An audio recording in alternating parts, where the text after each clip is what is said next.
book has 10 people who are master tattoo artists. That wrote the new rules. So there was input from artists on the rules. So that they didn't take the and you can ask artists on Talissa, who was on that committee. Well, this is a book of 10 master artists. They wrote this book.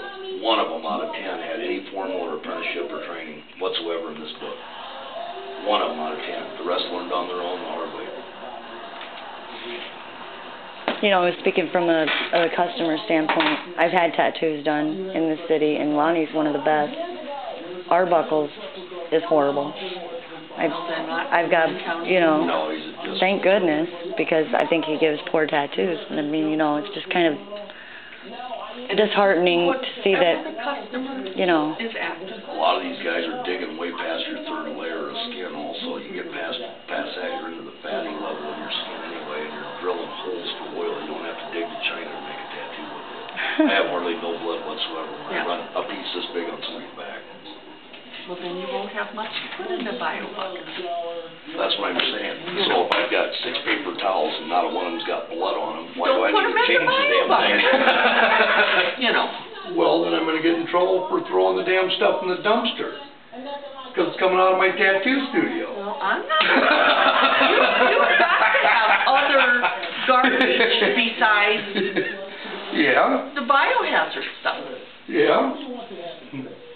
So. But if it's got ink on it, they're going to think I'm throwing bloody shit in the garbage. You know.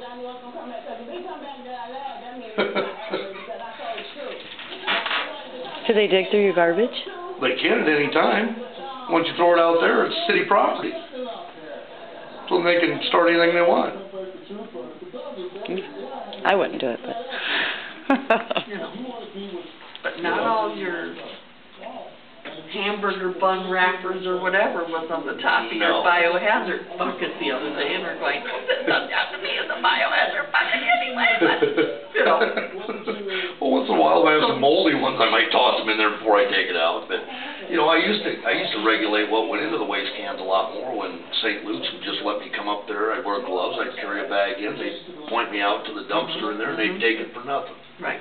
Right in their And they won't bio. do that anymore? No, they quit that because too many idiots kept throwing other things in there other than their bio waste. Yeah. And they got tired of taking pop bottles and mail and whatever the hell they felt like taking up there and dumping off. Right. You know, well, why don't they tag them with who's doing that and figure it out and find the shit out of them and let people take it in there for nothing instead of giving it to a company that's not monitoring what's going out and making a fortune off it that doesn't need to be paid by our government officials and health our tax dollars. Our tax dollars. Right. Yep.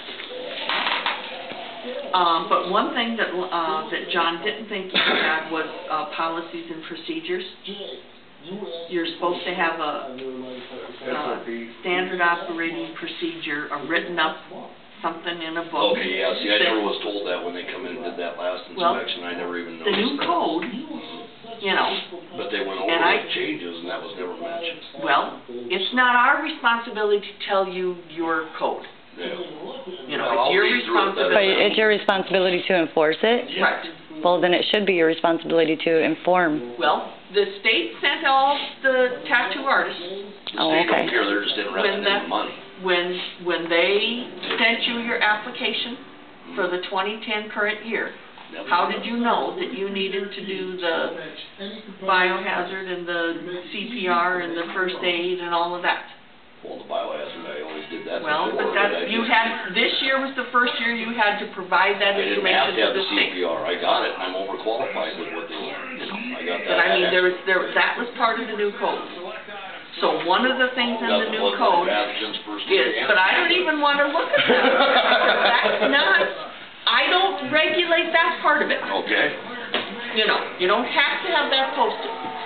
You have to have your artist permit license, right. But that's not jumping through my hoop for the establishment. That's jumping through the state's hoop to get the artist permit.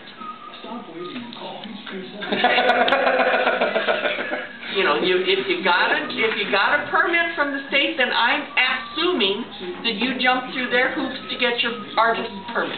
Well, I'm assuming with these new rules here and laws that maybe they should look back through them a little bit because allowing people to not have to require to have a sterilization system set up in place You can and get back to okay, them. listen to this.